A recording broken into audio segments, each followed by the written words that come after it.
ఈరోజు ఆంధ్రప్రదేశ్ 10వ తరగతి సాంఘిక శాస్త్రం 2023 టెక్స్ట్ బుక్‌లోని మూడో పాఠానికి సంబంధించిన పరీక్షను చూద్దాం. మూడో పాఠం ఉత్పత్తి, ఉపాధి. ఇందులో 39 నుంచి 43 పేజీ వరకు. ముందుగా నేను ప్రశ్నలు చదువుతాను. మీరు కూడా ఆన్సర్లు రాయండి. లాస్ట్‌లో ఆన్సర్లు చూద్దాం. 2004-5 సంవత్సరంలో మొత్తం అవ్యవస్థీకృత రంగంలో కార్మికులు మొత్తం స్థూల దేశీయోత్పత్తిలో ఎంతకి దోహదం చేశారు? 1 50%, 2 60%, 3 92%, 4 8%. 2004-5 సంవత్సరంలో మొత్తం అవ్యవస్థీకృత రంగంలో కార్మికులు మొత్తం స్థూల దేశీయోత్పత్తులు ఎంతకు దోహదం చేశారు? 1 50%, 2 60%, 3 92%, 4 8%.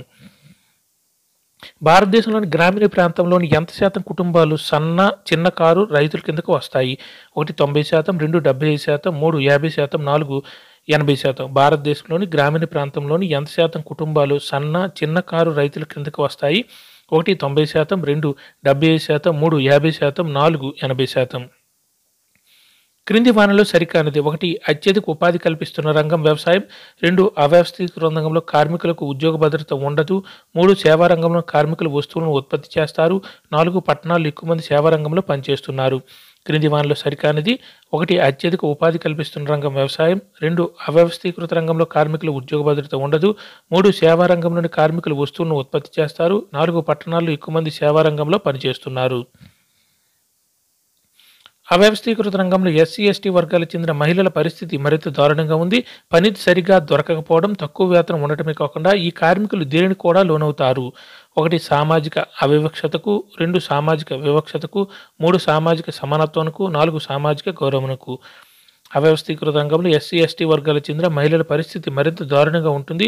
పని సరిగా దొరకకపోవడం, తక్కువ వేతనం ఉండటమే కాకుండా ఈ కార్మికులు దేనికి కూడా లోనవుతారు? 1 సామాజిక అవివక్షతకు, 2 సామాజిక వివక్షతకు, 3 సామాజిక సమానత్వమునకు, 4 సామాజిక గౌరవమునకు. అవ్యవస్థీకృత ఉద్యోగులు. 1 వీళ్ళు తరచూ దోపిడీకి గురవుతుంటారు. 2 వీళ్ళ సంపాదన చాలా తక్కువ, అది కూడా క్రమం తప్పకుండా ఉండదు. 3 తక్కువ వేతనానికి ఉద్యోగాలు తప్పించి మరో దారి లేదు. 4 పైవన్నీ. అవ్యవస్థీకృత ఉద్యోగాలు. 1 వీళ్ళు తరచూ దోపిడీకి గురవుతుంటారు. 2 వీళ్ళ సంపాదన చాలా తక్కువ, అది కూడా క్రమం తప్పకుండా ఉండదు. 3 తక్కువ వేతనానికి ఉద్యోగాలు తప్పించి మరో దారి లేరు. 4 పైవన్నీ. 2009-10 స్థూల దేశీయోత్పత్తిలో సేవా రంగం 1 50 నుంచి 60% మధ్య, 2 70%, 3 20 నుంచి 80% మధ్య, 4 30 నుంచి 40% మధ్య. 2009-10 స్థూల దేశీయోత్పత్తిలో సేవా రంగం వాటా 1 50 నుంచి 60% మధ్య, 2 70%, 3 20 నుంచి 80% మధ్య, 4 30 నుంచి 40% మధ్య. క్రింది వానిలో సరికానిది. 1 వ్యవస్థీకృత రంగంలో ఉపాధి అవకాశాలు చాలా నిదానంగా పెరుగుతున్నాయి. 2 వ్యవసాయ కూలీలు, సన్న చిన్నకారు రైతులకు రక్షణ అవసరం. 3 ఉత్పత్తిలో సమానంగా సేవా రంగంలో ఉపాధి పెరిగింది. 4 వ్యవసాయ రంగంలో అల్ప ఉపాధి ఉంది.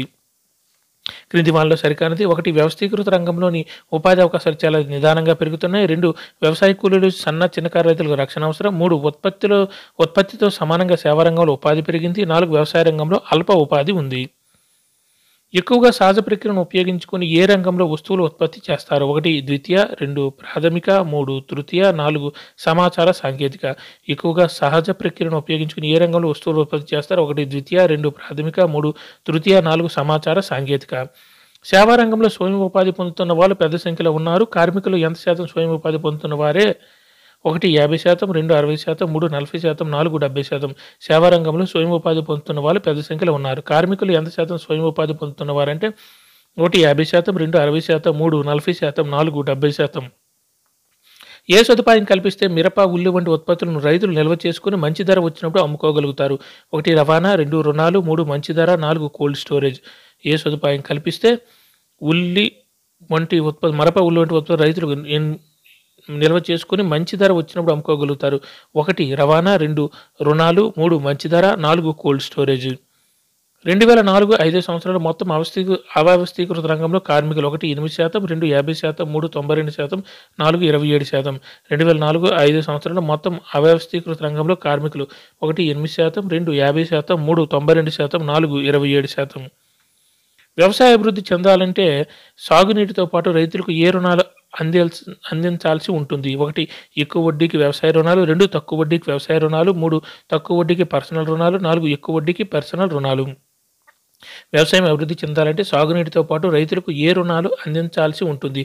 1 ఎక్కువ వడ్డీకి వ్యవసాయ రుణాలు, 2 తక్కువ వడ్డీకి వ్యవసాయ రుణాలు, 3 తక్కువ వడ్డీకి పర్సనల్ రుణాలు, 4 ఎక్కువ వడ్డీకి పర్సనల్ రుణాలు.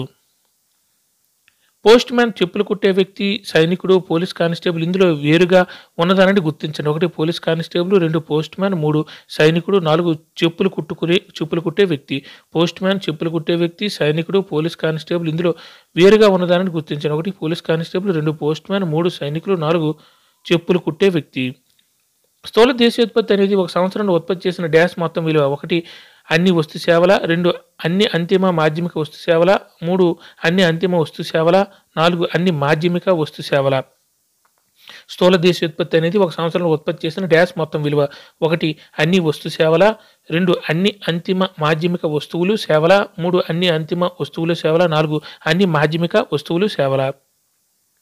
ప్రపంచంలోని అతిపెద్ద ఆర్థిక వ్యవస్థ కలిగిన దేశం. 1 అమెరికా, 2 చైనా, 3 జర్మనీ, 4 జపాన్. ప్రపంచంలోని అతిపెద్ద ఆర్థిక వ్యవస్థ కలిగిన దేశం 1 అమెరికా, 2 చైనా, 3 జర్మనీ, 4 జపాన్. అందరూ ఆన్సర్లు రాశారా? ఓకే, ఇప్పుడు ఆన్సర్లు చూద్దాం. 2004-5 సంవత్సరంలో మొత్తం అవ్యవస్థీకృత రంగంలో కార్మికులు మొత్తం స్థూల దేశీయోత్పత్తిలో ఎంతకి దోహదం చేశారు? Correct answer 1 50%. 2004-5 సంవత్సరంలో మొత్తం అవ్యవస్థీకృత రంగంలో కార్మికులు మొత్తం స్థూల దేశీయోత్పత్తిలో ఎంతకి దోహదం చేశారంటే 50%. Correct answer 1. భారతదేశంలో గ్రామీణ ప్రాంతంలోని ఎంత శాతం కుటుంబాలు సన్న చిన్నకారు రైతుల కిందకు వస్తాయి? Correct answer 4 80%. భారతదేశంలో గ్రామీణ ప్రాంతంలో ఎంత శాతం కుటుంబాలు సన్న చిన్నకారు రైతుల కిందకు వస్తాయంటే 80% కుటుంబాలు. Correct answer 4. క్రింది వానిలో సరికానిది. కరెక్ట్ ఆన్సర్ 3 సేవారంగంలో కార్మికులు వస్తువులను ఉత్పత్తి చేస్తారు అనేది తప్పు. సేవారంగంలో కార్మికులు వస్తువులను ఉత్పత్తి చేయరు కాబట్టి ఇది సరికాదు. కాబట్టి కరెక్ట్ ఆన్సర్ 3. అత్యధిక ఉపాధి కల్పిస్తున్న రంగం వ్యవసాయం, ఇది కరెక్టు. అవ్యవస్థీకృత రంగంలో కార్మికులు ఉద్యోగ భద్రత ఉండదు, ఇది కూడా కరెక్టు. పట్టణాల్లో ఎక్కువ మంది సేవారంగంలో పనిచేస్తున్నారు, ఇది కూడా కరెక్టు. 3వది తప్పు ఆన్సర్ కాబట్టి అదే కరెక్ట్ ఆన్సర్. సరికానిది అని అడిగారు కదా.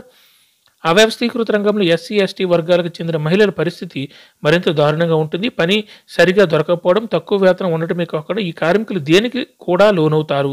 కరెక్ట్ ఆన్సర్ 2 సామాజిక వివక్షతకు. అవ్యవస్థీకృత రంగంలో ఎస్సీ, ఎస్టీ వర్గాలకు చెందిన మహిళల పరిస్థితి మరింత దారుణంగా ఉంటుంది. పని సరిగా దొరకకపోవడం, తక్కువ వేతనం ఉండటమే కాకుండా ఈ కార్మికులు దేనికి లోనవుతారంటారంటే సామాజిక వివక్షతకు లోనవుతారు. Correct answer 2. అవ్యవస్థీకృత ఉద్యోగులు. కరెక్ట్ ఆన్సర్ 4 పైవన్నీ.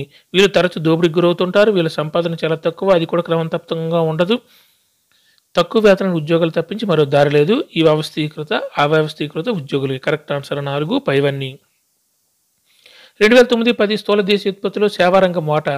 కరెక్ట్ ఆన్సర్ 1 50-60% మధ్య ఉంటుంది. 2009-10 స్థూల దేశీయోత్పత్తిలో సేవారంగం వాటా 50-60% మధ్యలో ఉంటుంది, దగ్గర దగ్గర 57%. Correct answer 1. క్రింది వానిలో సరికానిది. కరెక్ట్ ఆన్సర్ 3 ఉత్పత్తులు సమానంగా సేవారంగంలో ఉపాధి పెరిగింది. ఉత్పత్తితో సమానంగా సేవారంగంలో ఉపాధి పెరగలేదు, ఇక్కడ పెరిగిందని ఇచ్చారు కాబట్టి అది సరికాదు. కాబట్టి కరెక్ట్ ఆన్సర్ 3. మిగిలినవి వ్యవస్థీకృత రంగంలోని ఉపాధి అవకాశాలు చాలా నిదానంగా పెరుగుతున్నాయి, ఇది ఓకే, ఇది రైట్. వ్యవసాయ కూలీలు చిన్నకారు రైతులకు రక్షణ అవసరం, ఇది కూడా కరెక్ట్. వ్యవసాయ రంగంలో అల్ప ఉపాధి ఉంది, ఇది కూడా కరెక్ట్. 3వ ఆన్సర్ తప్పు కాబట్టి అది కరెక్ట్ ఆన్సర్. సరికానిదని అడిగారు కదా. ఎక్కువ సహజ ప్రక్రియను ఉపయోగించుకుని ఏ రంగంలో వస్తువులు ఉత్పత్తి చేస్తారు? కరెక్ట్ ఆన్సర్ 2 ప్రాథమిక రంగంలో. ఎక్కువగా సహజ ప్రక్రియను ఉపయోగించి ఏ రంగంలో వస్తువులు ఉత్పత్తి చేస్తారంటే ప్రాథమిక రంగంలో. Correct answer 2. సేవా రంగంలో స్వయం ఉపాధి పొందుతున్న వాళ్ళు పెద్ద సంఖ్యలో ఉన్నారు. కార్మికులు ఎంత శాతం స్వయం ఉపాధి పొందుతున్న వారే? Correct answer 1 50%. సేవా రంగంలో స్వయం ఉపాధి పొందుతున్న వాళ్ళు పెద్ద సంఖ్యలో ఉన్నారు. కార్మికులు ఎంత శాతం స్వయం ఉపాధి పొందుతున్నారు అంటే ఈ కార్మికులు. కరెక్ట్ ఆన్సర్ 1 50% మంది స్వయం ఉపాధి పొందుతున్నవారే. ఏ సదుపాయం కల్పిస్తే మిరప, ఉల్లి వంటి ఉత్పత్తులను రైతులు నిల్వ చేసుకుని మంచి ధర వచ్చినప్పుడు అమ్ముకోగలుగుతారు? Correct answer 4 cold స్టోరేజ్లు.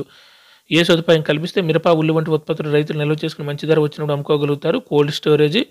Correct answer 4. 2004-5 సంవత్సరంలో మొత్తం వ్యవస్థీకృత రంగంలో కార్మికులు. కరెక్ట్ ఆన్సర్ 3 8% మాత్రమే. 2004-5 సంవత్సరంలో మొత్తం అవ్యవస్థీకృత రంగంలో కార్మికులు. Correct answer 3 92%. సారీ 8% అనేది వ్యవస్థీకృత రంగం, ఇక్కడ అవ్యవస్థీకృత రంగం అనేవారు కాబట్టి 92%. 2004-5 సంవత్సరంలో మొత్తం అవ్యవస్థీకృత రంగంలో కార్మికులు 92%, వ్యవస్థీకృత రంగంలో మిగిలిన వారు ఉంటారు 8%. ఇక్కడ కరెక్ట్ ఆన్సర్ 3. వ్యవసాయం అభివృద్ధి చెందాలంటే సాగునీటితో పాటు రైతులకు ఏ రుణాలు అందించాల్సి ఉంటుంది? కరెక్ట్ ఆన్సర్ ఏంటి? తక్కువ వడ్డీకి వ్యవసాయ రుణాలు. వ్యవసాయం అభివృద్ధి చెందాలంటే సాగునీటితో పాటు రైతులకు ఏ రుణాలు అందించాల్సి ఉంటుందంటే తక్కువ వడ్డీకి వ్యవసాయ రుణాలు. Correct answer 2. పోస్ట్ మ్యాన్ చెప్పులు కుట్టే వ్యక్తి, సైనికుడు, పోలీస్ కానిస్టేబుల్ ఇందులో వేరుగా ఉన్నదానిని గుర్తించండి. కరెక్ట్ ఆన్సర్ 4 చెప్పులు కుట్టే వ్యక్తి.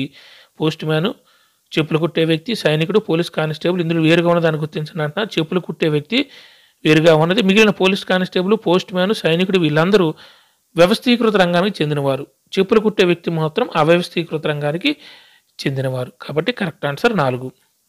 స్థూల దేశీయోత్పత్తి అనేది ఒక సంవత్సరంలో ఉత్పత్తి చేసిన డాష్ మొత్తం విలువ. Correct answer 3. అన్ని అంతిమ వస్తువుల సేవల విలువ. అన్ని అంతిమ వస్తువుల సేవల విలువనే స్థూల దేశీయోత్పత్తి అంటారు. Correct answer 3. స్థూల దేశీయోత్పత్తి అనేది ఒక సంవత్సరంలో ఉత్పత్తి చేసిన డాష్ మొత్తం విలువ అంటే అన్ని అంతిమ వస్తువుల సేవల విలువ. Correct answer 3. ప్రపంచంలోని అతిపెద్ద ఆర్థిక వ్యవస్థ కలిగిన దేశం. Correct answer 1 America.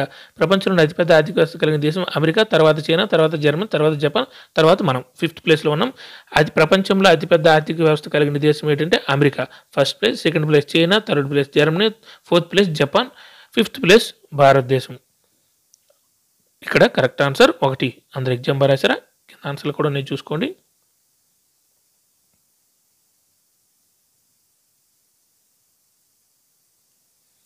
Thank you.